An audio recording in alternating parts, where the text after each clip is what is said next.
Next unit is unit number 6. This one is your last unit of first term. ये आपकी first term की last unit है. Unit number 5 has been finished yesterday. तो कल समाप्त हो चुकी है. लेक्चर और recorded you can see. Complete your fair copies. अपनी आप फेयर कॉपीज को क्या करें. टास्क तुम पर क्या है, पहला ध्यान रखिएगा. टास्क जो है पेंडिंग है आप पर. The task number 1 is complete your fair copies up to unit number 5. Unit number 5 तक सबकी फेयर कॉपीज कंप्लीट होनी चाहिए. This is the task. और ये यूनिट समाप्त होने के बाद, यूनिट 6 समाप्त होने के बाद आपकी कॉपियां चेक की जाएंगी. ठीक है. नए सिरे जो बच्चे चेक करा रहे हैं उनकी तो मैं चेक ही कर रहा हूँ बीच बीच में. बाकी through out roll number wise कॉपियां चेक होंगी. सो update your copies. Second task है complete 3 practicals as done in the class. Practicals and 2 activities. 2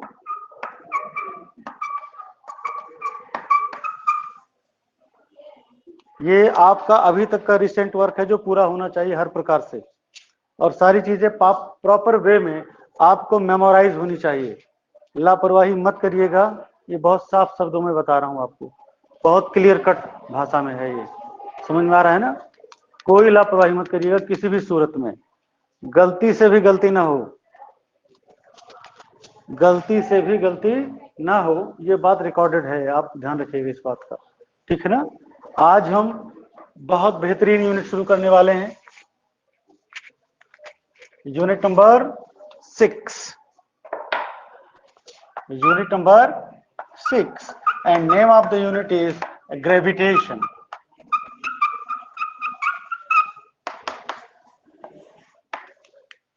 unit 6 gravitation. Okay. आइए अब इसके बारे में कुछ सीखते हैं. The first point which is not part of your syllabus basically, but हमें उसको थोड़ा सा सीखना है, जरूरत है उसकी, इसलिए हम उसको सिखा रहे हैं. That is Kepler's law. That one is your Kepler's laws of planetary Kepler's laws of planetary motion.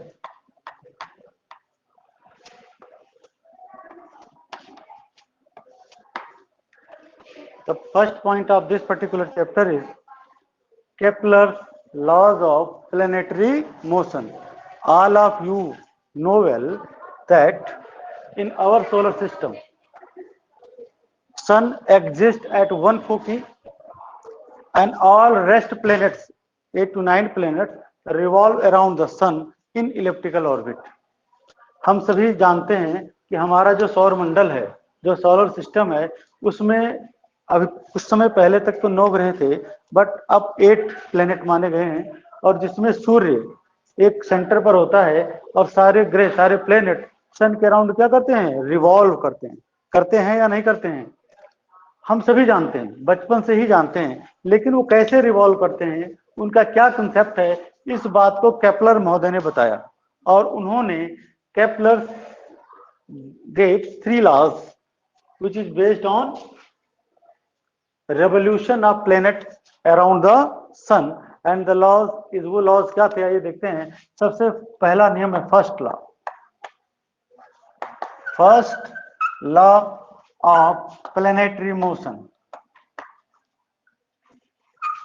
First law of planetary motion. पहला नियम क्या था प्लेनेटरी मोशन का. पहला नियम क्या था प्लेनेटरी मोशन का, जो कि बहुत फेमस हुआ लॉ ऑफ ऑर्बिट के नाम से. लॉ ऑफ, समझ में आया ना बेटे.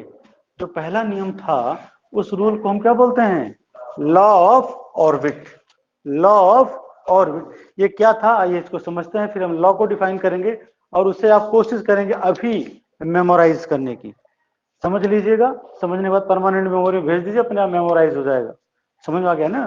तो आइए शुरू करते हैं. जैसे कि मैंने कहा कि सूर्य के चारों तरफ, सूर्य माना कि ये हमारी एक इलिप्टिकल ऑर्बिट है। कैसी ऑर्बिट है? ये इलिप्स है। ये क्या है? इलिप्स। इलिप्स जानते हैं? सर्कल जानते हैं? सर्कल होता है वृत्त। स्फीयर जानते हैं? स्फीयर होता है गोला। कुछ जो सर्कल होता है, सर्कल में केवल एक रेडियस पाई जाती है, पता है ना? जैसे आपने सर्कल डिजाइन किया, this one is suppose your circle, इस सर्कल में क्या होगी? एक रेडियस होगी। ये सारी क्या होती हैं? लेकिन एक डेफिनेट टाइप का चीज होता है जिसे हम कहते हैं इलिप्स। उसमें दो एक्सिस होती हैं, दो रेडियसेस होती हैं। एक तो ये वाली जो एक्सिस है, इसे हम कहते हैं पीए। क्या कहते हैं? पी और ए।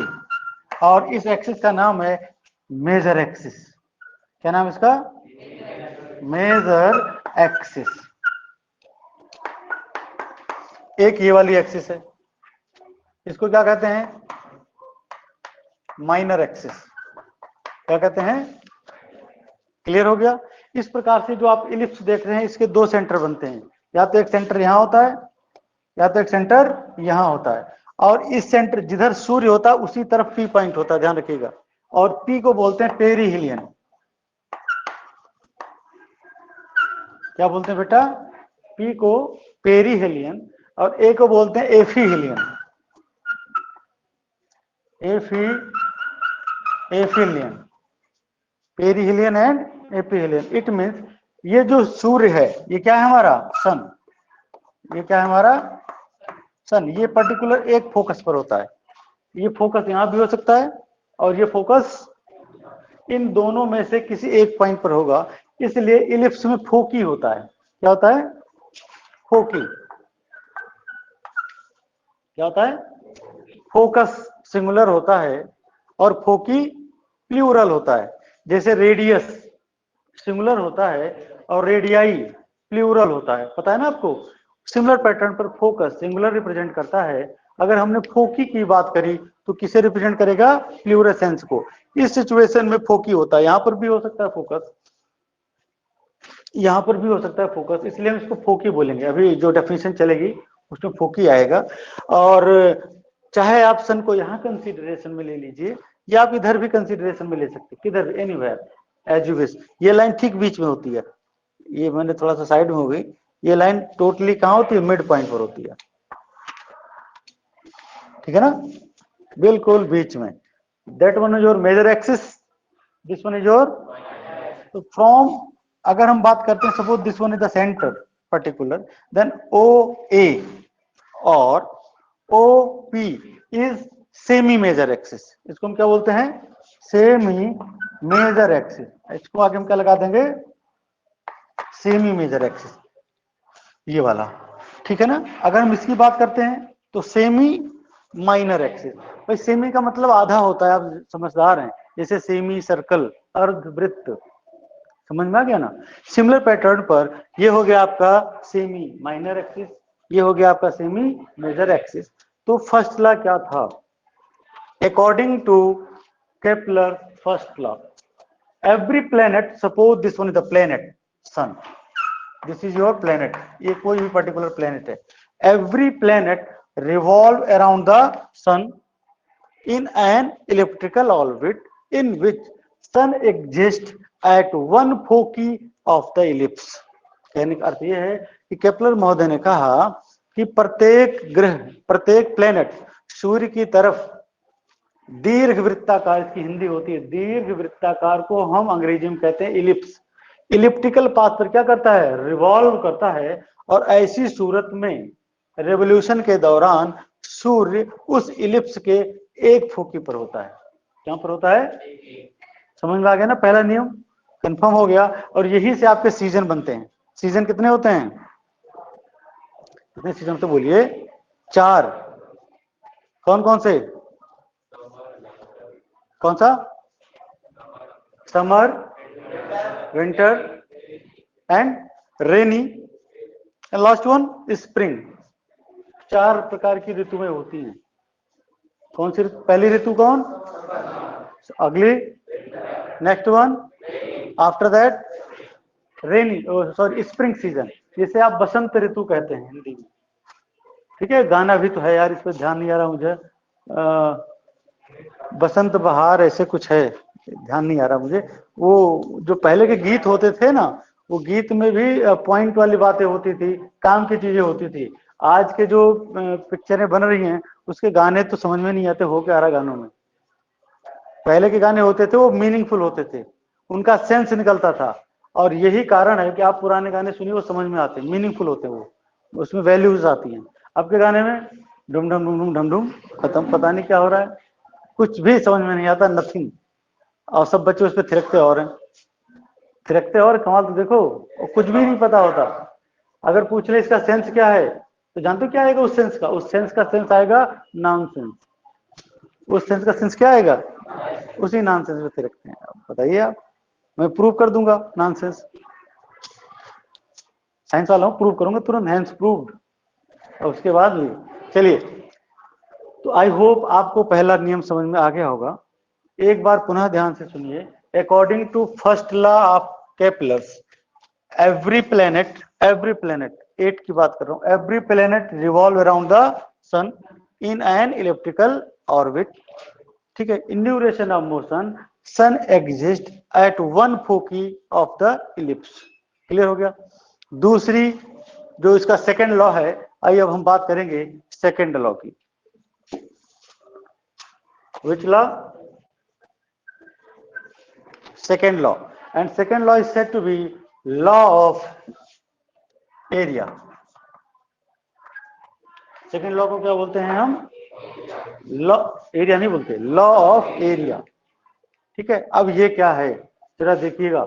माना कि एक प्लेनेट रिवॉल्व कर रहा था, वो यहां पर था, suppose it's a position of planet P1, और अब वो टी टाइम में, कॉन्सेंट्रेट, टी टाइम में यहां आ गया। टी टाइम में वो प्लेनेट कहां गया? यहां से यहां आ गया, से P1 टू P2। तो उसने कितना मूव किया? इतना मूव किया, पक्का? ठीक उसी समय माना कि वही प्लेनेट यहां पर है, यहां आ गया, और कुछ समय में यहां पहुंचा, तो यहां से यहां जाने में उसका कितना समय निकला? वही टी टाइम लगा। तब सेंटर से ये जो मारा कि ये हो गया P3, ये हो गया P4। तो लॉ ये कहता है, क्योंकि आप देखिए यहाँ की डिस्टेंस क्या है, यहाँ की डिस्टेंस नहीं, ये टोटल दूरी कितना है? ज्यादा है कम है इसकी तुलना में? ज्यादा है, ज्यादा है ना?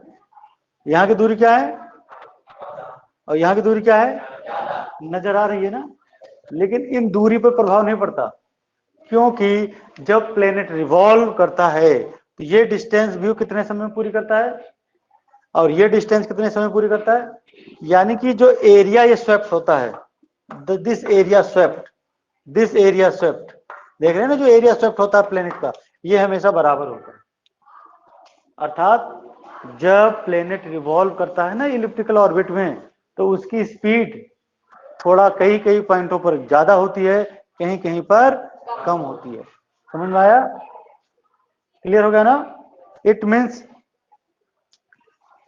if any planet move around the sun, they swept out equal areas in equal time of interval. अगर कोई भी प्लेनेट इलिप्स पे क्या करता है? रिवॉल्व करता है, उसके द्वारा जो भी एरिया कंसीडरेशन में आती है, जैसे कि P1O P2, ये भी एक एरिया बन गया, या P3O P4, ये एरिया बन गया। ये क्या होते हैं? हमेशा बराबर होते हैं। ये आप कह सकते हैं areal velocity of planet around the sun is always constant. Areal velocity of the planet around the sun is always constant. Clear हो गया ना बेटा? कि जो एरियल वेलोसिटी होती है, यानी कि ये वाली वेलोसिटी, वेलोसिटी कैसे निकालोगे? P1 P2 अपान T, एक ये इसकी वेलोसिटी हो गई, दूसरे की क्या बनेगी? P3 P4 अपान T, क्योंकि P1 P1 ये डिस्टेंस हो गया, ये टाइम हो गया, तो डिस्टेंस अपन टाइम, वेलोसिटी P3 P4 उसी टाइम में T, तो ये भी क्या है? वेलोसिटी है। तो इसको हम बोलते हैं एरियल वेलोसिटी। एरियल का मतलब होता है एरिया, एरियल का मतलब क्या होता है area. Areal velocity of planets around the sun is always constant. This one is your second law. Now we are going to talking about third law.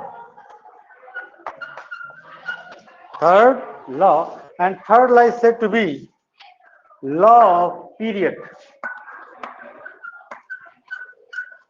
Third law is said to be law of period. इसको हम क्या कहते हैं? Law of period, आवर्त का नियम, हिंदी में आवर्त का नियम। ठीक है, आइए ये देखते क्या होता है। According to third law of Kepler, the square of time period of planet around the sun is directly proportional to cube of semi major axis, यानी कि T square is directly proportional to R A cube. ये वाली distance आपकी R A कहलाती है, ये वाली क्या कहलाती है? R A. यहां से लेकर यहां तक की दूरी सेमी मेजर एक्सिस कहलाती है, एज आई टोल्ड यू। तो इस प्रकार से है, यानी कि अर्थ ये होता है अगर कोई प्लेनेट यहां से रिवॉल्व करना शुरू करता है और यहां से यहां तक यहां पहुंच गया, तो एक रेवोल्यूशन कंप्लीट हो गया। एक रेवोल्यूशन को कंप्लीट करने में जो टाइम लगा, that is said to be time period. हम उसे क्या कहते हैं? The time taken to complete one revolution by the planet around the sun is called time period. And according to third law of Kepler, the square of time period of planet around the sun directly proportional to cube of semi major axis. Once again, the square of the time period of planet around the sun directly proportional to cube of semi major axis. I hope समझ में आया होगा। हमने Kepler के तीनों नियम पढ़े। We are learn all three laws of Kepler's. अगर आपको डाउट है, कोई चीज या कोई लॉ समझ में नहीं आया, या कोई पॉइंट ऐसा है जो आपके दिमाग को हिट कर रहा है, उसे आप फ्रीक्वेंटली पूछ लें बेटा। You can ask anything regarding Kepler's law, जिससे कि हम आगे बढ़ सकें। लाइव स्टूडेंट्स, किसी को कोई डाउट है क्या? 8 बच्चे बैठे हैं लाइव आज, किसी को कोई doubt?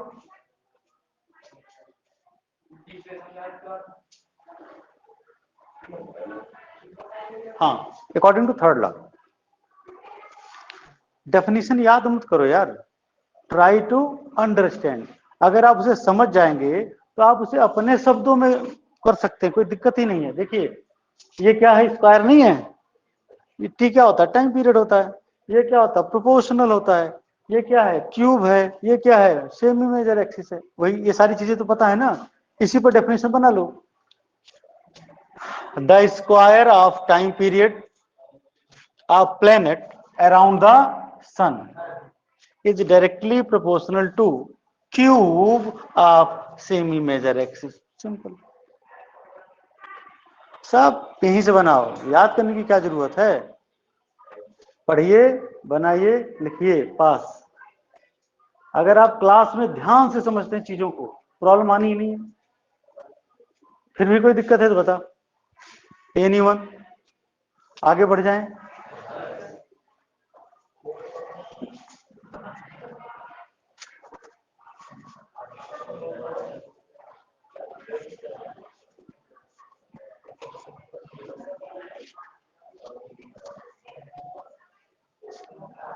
Next point is now your syllabus has been begin. अब आपका सिलेबस शुरू हो चुका है। Concentrate, and the first point of your syllabus is gravitation.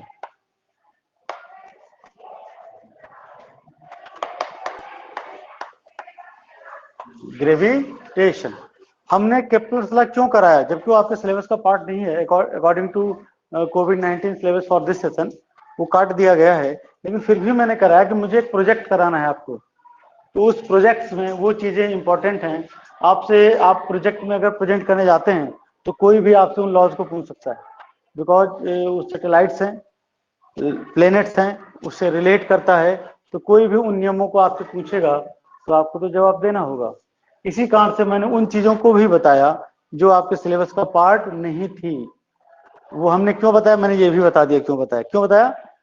Because they are belong to the project for this session, और वो आपको demonstration करना है, तो आपको चीजें आनी चाहिए। कोई भी पूछेगा भाई आप पढ़ा तो बता तो वही चीजें रहे हैं ना, तो बताइए केप्लर्स का पहला नियम क्या है, what was the first law of Kepler, second law क्या है, थर्ड लॉ क्या है, पेरिहेलियन क्या होता है, एफिलियन क्या होता है, तो आप निरुत्तर नहीं होने चाहिए।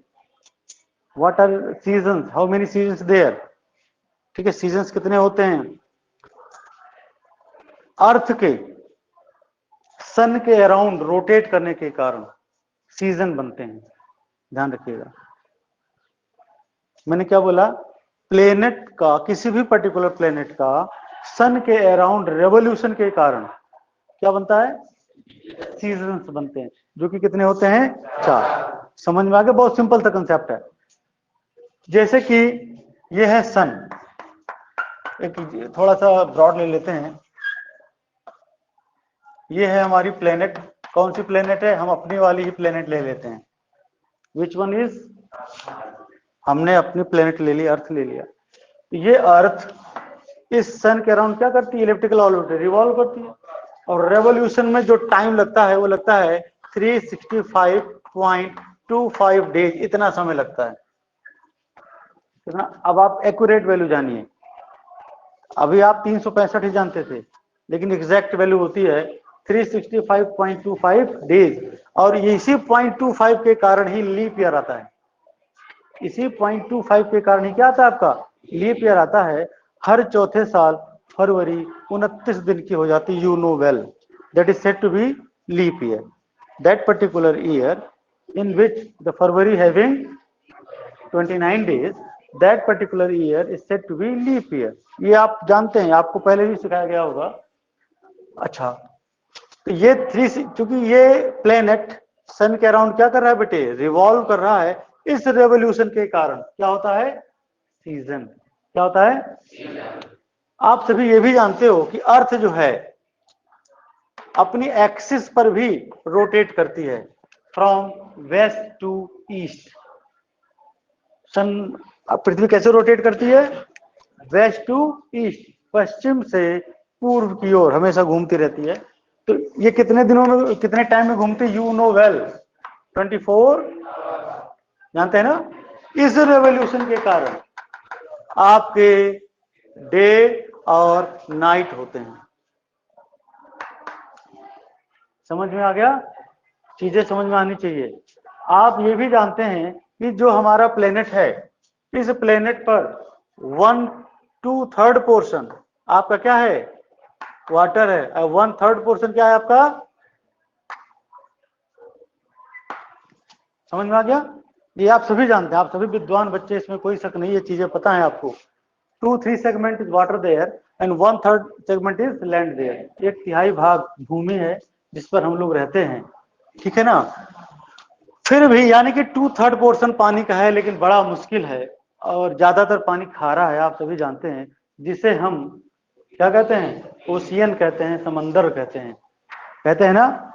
समंदर में देखा होगा आपके क्या आते हैं, ज्वार भाटा आते हैं, high tide and low tide, tides आते नहीं आते हैं। ये टाइड्स क्यों आते हैं उसका भी ध्यान रखिएगा, क्योंकि पृथ्वी के भी चारों तरफ एक सैटेलाइट होता है जिसको आपका मून कहा जाता है। उस मून के रेवोल्यूशन से, मून के एग्जिस्टेंस के, मून के ग्रेविटेशन के कारण अर्थ पर high tides and low tides आते हैं। और मैंने जो एक ग्रुप बनाया हुआ है एमिगो फिजिक्स, इसमें आपको मैंने सबको जोड़ा हुआ है, तो मैं एक जीके पर डे डालता हूं आपके लिए, 1 जीके एवरी डे, ज्यादा नहीं डालता। उस जीके को डालने का यही उद्देश्य है कि आप इन सारी छोटी छोटी चीजों को ढंग से मेमोराइज कर सकें। कुछ समय पहले मैंने टाइड्स के बारे में डाला था, लो टाइड्स एंड हाई टाइड्स, ये क्यों आते हैं, कैसे आते हैं, उनका क्या कंसेप्ट होता है, पूर्णतः हिंदी में डाला था कि आप उन चीजों को प्रॉपर समझ सकें। तो इसलिए उस ग्रुप में जो आपको जोड़ा गया उसको मैंने ऐसे नहीं जोड़ा है, उसमें एक मैसेज पर डे आएगा, क्योंकि ज्यादा पढ़ना बड़ा भारी हो जाता है। एक मैसेज तो पढ़ सकते हैं ना, बाकी आप अपना स्कूल को पढ़िए, एक मैसेज आराम से पढ़िए मस्त होकर। समझ में आ गया ना बेटे? तो आप उन मैसेजेस को जरूर पढ़ा करें। That is not related to the science, they are related to our daily life also. वो हमारी डेली लाइफ के लिए भी होता है, समझ गए?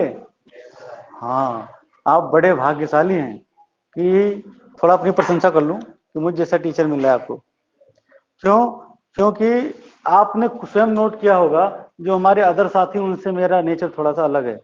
मैं अपना मैक्सिमम समय आपके लिए समर्पित करता हूं, अपने बच्चों के लिए मैक्सिमम टाइम, ज्यादातर टाइम निकालता हूं आपके लिए, रिसर्च करता हूं आज क्या किया जाए, बच्चों को आज कौन सी नई चीज दी जाए। तो मैं एवरीडे आपके लिए टाइम निकालता हूं और उसका आपको पूरा फायदा उठाना चाहिए। उठाना चाहिए, नहीं उठाना चाहिए? तभी आप एक बेहतर बच्चे बनेंगे। नहीं तो मैं तो अपनी तरफ से कर ही रहा हूं।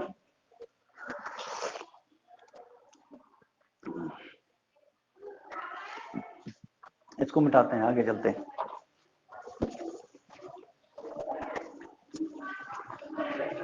Now gravitation. Gravitation is a force of attraction which act between two heavenly bodies or two bodies in the universe. इस ब्रह्मांड में, इस पूरे ब्रह्मांड, दुनिया की बात नहीं कर रहा, I am not talking about the world, I am talking about the universe. किसके बारे में बात कर रहा हूं मैं? यूनिवर्स की, ब्रह्मांड में जिसमें बहुत सारी दुनिया है, अनगिनत दुनिया है, मैं उसके बारे में बात कर रहा हूं। तो न्यूटन महोदय ने ये लॉ दिया था। You know about Newton, Newton is the father of physics. Newton इतने महान वैज्ञानिक थे कि उन्हें फिजिक्स के पिताजी होने का गौरव प्राप्त है। फिजिक्स का पिताजी होने का गौरव प्राप्त है। Who is the father of physics? Sir, पूरा नाम जानो यार, sir Isaac Newton. Sir Isaac Newton. ऐसे ही जो हमारे मेन मेन सब्जेक्ट्स हैं उनके फादर आपको पता होने चाहिए, अपना भी पता होना चाहिए। हाँ, तो ग्रेविटेशन क्या है? अभी मैंने क्या बोला आपको? Gravitation is a force of attraction basically which act between two heavenly bodies और two bodies in the universe. समझ में आ गया ना?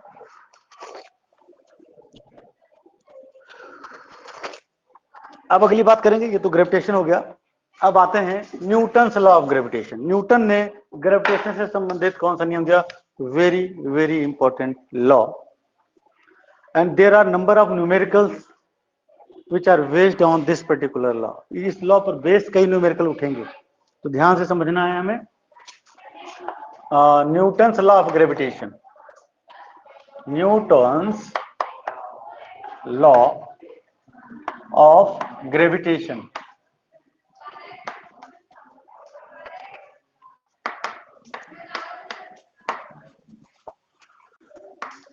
According to Newton, if there are two heavenly bodies like that, this say having mass m1 and m2, they are separated in any particular space with their separation from the center is r, these two heavenly bodies attract to each other। ये heavenly bodies क्या करती है? एक दूसरे को attract करती हैं। There is a force of attraction and that force of attraction is said to be a gravitational force and that is represented by F। किससे रिप्रेजेंट करते हैं? So according to Newton's law of gravitation, gravitational force between two heavenly bodies is directly proportional to product of their masses। Newton महोदय ने कहा कि अगर दो heavenly bodies हैं, जैसे कि मैंने चित्र में दिखाया हुआ है, जिसमें एक का मास माना कि m1 है, दूसरे का मास क्या है? m2 है, तब इनमें जो ये फोर्स ऑफ अट्रैक्शन लग रहा है इन दोनों के बीच में, वो इन दोनों के मास के प्रोडक्ट के डायरेक्टली प्रोपोर्शनल होगा। यानी कि F is directly proportional to m1 into m2, and this force of gravitational force F is also inversely proportional to square of the distance between them। यही फोर्स ऑफ अट्रैक्शन उन दोनों वस्तुओं के बीच के दूरी के वर्ग के व्युत्क्रम के डायरेक्टली प्रोपोर्शनल होगा। समझ में आ गया? F देखिए, ये डायरेक्टली प्रोपोर्शनल है, इसे हम इनवर्सली प्रोपोर्शनल कहते हैं। क्या कहते हैं, या आप डायरेक्टली भी कह सकते हैं। अगर आपको डायरेक्टली कहना तो आपको बोलना होगा F is directly proportional to 1/r², ऐसा बोलना पड़ेगा। अगर आप चाहते इतना लंबा ना बोलना पड़े तो आप सीधा बोलिए F is inversely proportional to r²। Inversely का मतलब होता है 1/। इनवर्स का मतलब ही होता है उल्टा। इनवर्स का मतलब क्या होता है?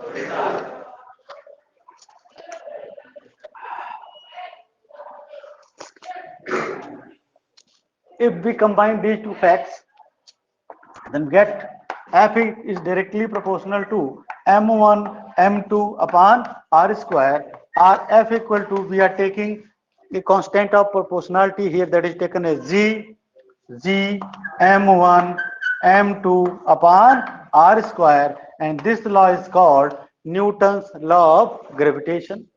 Here g is called, g equal to universal constant of gravitation. Universal constant of gravitation, and its value is 6.67 into 10⁻⁻11 newton metre square upon kilogram square. इसकी जो वैल्यू होती है वो होती है 6.67 into 10⁻⁻11 newton metre square upon kilogram square. Upon मैंने इसलिए बोला क्योंकि मैंने -2 लगाया हुआ है।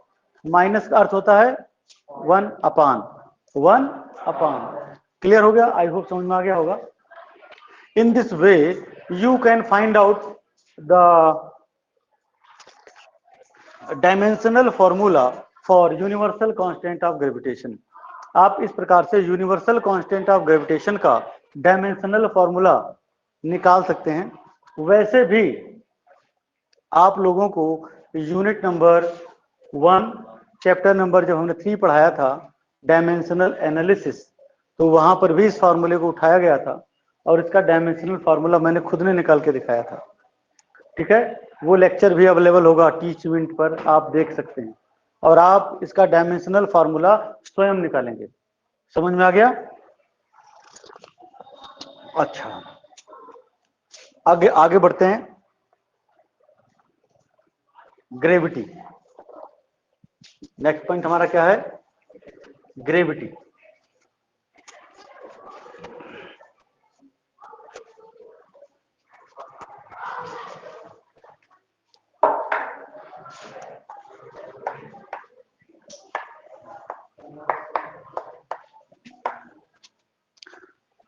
अगले दिन आपसे मुलाकात होगी।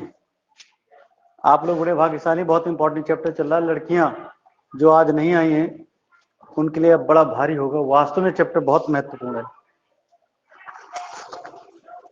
और सैटरडे तक ये आधा खत्म हो जाएगा, आधा से ज्यादा। भाई अगले टर्न पर कौन आएगा? आप आएंगे, फिर आप आएंगे, आधा फिनिश हो जाएगा। और जब वो आएंगी, अगर उन्होंने जिस लड़की ने लेक्चर नहीं देखा उसको समझ में आना बड़ा भारी होगा। आप लोग भी लेक्चर नहीं देखते। कल की क्लास थी, शायद 1 या 2, 8 लड़के, 8 बच्चे प्रेजेंट, 8 स्टूडेंट प्रेजेंट थे। बहुत ग्रुप। हाँ, वो तो अटेंडेंस लगा के निकल गए ना। इसमें तो टाइम आता है कि आपने कितने मिनट क्लास ऑब्जर्व करी है, आपका टाइम आता, मैं दिखा दूंगा। अगर आपको ये लगता होगा सर को कुछ नहीं पता, तो सब कुछ आता है कि आपने कितने मिनट क्लास ली, मिनट भी आता है। अभी कल का दिखा दूंगा तब जाएंगे, इसलिए आप क्लास देखा करें। देखिए बेटे, अगर आप क्लास नहीं देखते, ये जो फैसिलिटी मैंने टीचमेंट की लगाई हुई है, मैंने क्यों लगाई हुई बताइए? क्या अपने लिए लगाई हुई है? ये स्टैंड परचेज किया कि अपने लिए परचेज करा? ये डाटा इसमें खर्च हो रहा है, इसमें आपका लाइव टेलीकास्ट हो रहा है, साथ ही साथ मोबाइल भी यूज में आ रहा है, बैटरी भी फूक रही लिथियम की, नहीं फूक रही, बार बार यूज करेंगे ऑब्वियसली वो जाएगी। तो मैं आपके लिए इतना पेन ले रहा हूं, तो आपकी केवल इतनी भी जिम्मेदारी नहीं है कि उस लेक्चर को प्रॉपर वे में देख लिया जाए। भाई आप तो बड़े दुर्भाग्यशाली हैं यदि आप ऐसा नहीं करते। तो आइए,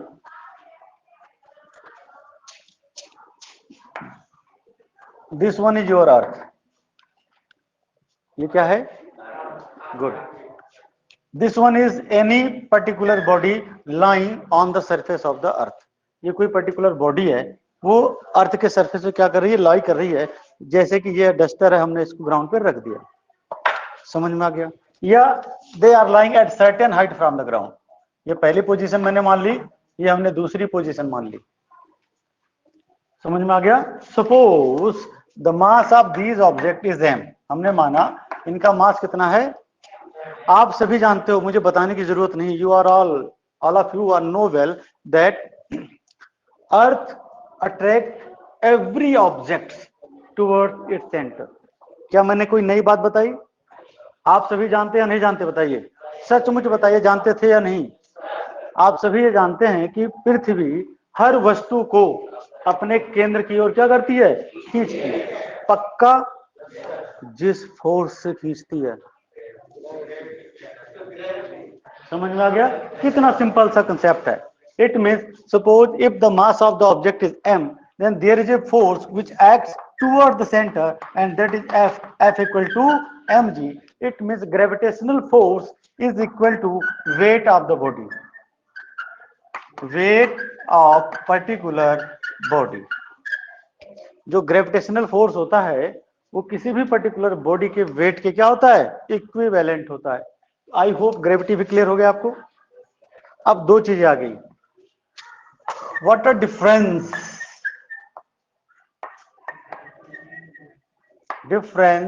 बिटवीन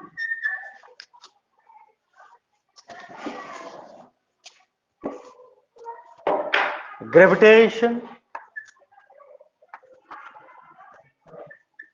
and gravity.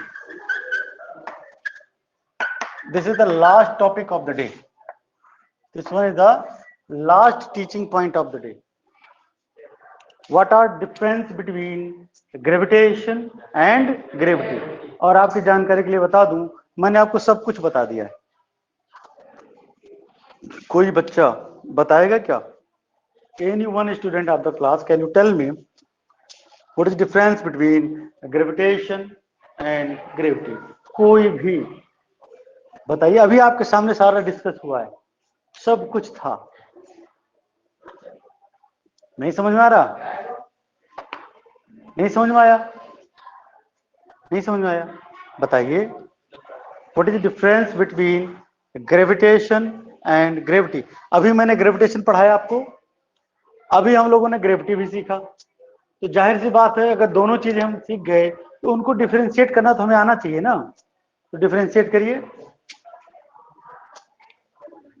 बहुत बुरा हाल है भाई, लगता है समझावन दास लाना पड़ेगा। यू नो समझावन दास? हाँ, समझावन दास को बुलाना पड़ेगा, नहीं बात बनेगी नहीं लग रहा है। चलिए मैं इसको डिफरेंशिएट करता हूं, अगले दिन प्रिपेयर होकर आइएगा और समझावन दास को रखिएगा, ठीक है? स्पेशली जो ग्रुप लीडर्स हैं उनके लिए ये साफ साफ इंस्ट्रक्शंस हैं कि वो मिनिमम 1.5 फीट की व्यवस्था बना लें। 1.5 feet sticks in your bag. 1.5 1.6 inches कितना हो गया? 18 इंचेस।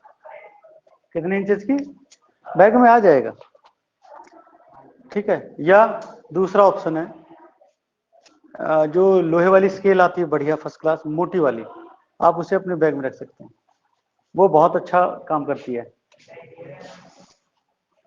याद रखिएगा, पतली वाली नहीं। 2 प्रकार की स्केल आती है, थोड़ा सा थिनर होती है, वो थोड़ा सा डेंजर जोन में आती है। एक थिकर आती है, थिनर भी आती है, थिकर भी आती है। तो थिकर लाइएगा, खरीद लो यार, 30-40 रुपए की आएगी। बैग में रखिए, उससे आपका बड़ा फायदा भी है। प्रैक्टिकल करेंगे आप तो आपको प्रैक्टिकल बार बार करने के लिए जो छोटी स्केल का इस्तेमाल करते हैं तो कई बार हमें 2 बार स्केल यूज करने पड़ जाते हैं एक लाइन में, तो वो एक ही बार में सारे झटके को पार कर देती है। तो वो आप इसके हाँ उसी की बात कर रहा हूँ। आप जरा फोकस करें सभी बच्चे। आप देखो डिफरेंशिएशन नहीं कर पा रहे हैं, दिस इज सो स्ट्रेंज। बड़ा आश्चर्य है कि हमने अभी तक किसी पे पढ़ाई करी और आप डिफरेंशिएशन नहीं कर पा रहे हैं। Very very sad. तो आइए एक बार पुनः आपको मेमोराइज कराते हैं और आप कहेंगे हाँ हमें पता है। You know gravitation is a force which are acting between two heavenly bodies in the universe।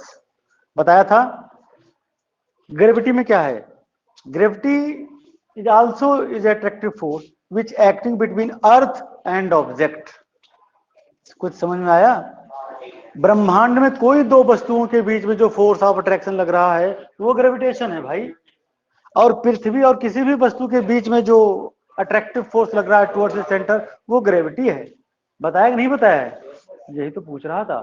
दूसरा, according to the differentiation on the basis of their formula the gravitational force F equal to G m1 m2 upon r square, while gravity force that represent F equal to, ये दूसरा differentiation हो गया। बताइए कितना आसान है और आप इसे बता नहीं पा रहे हैं।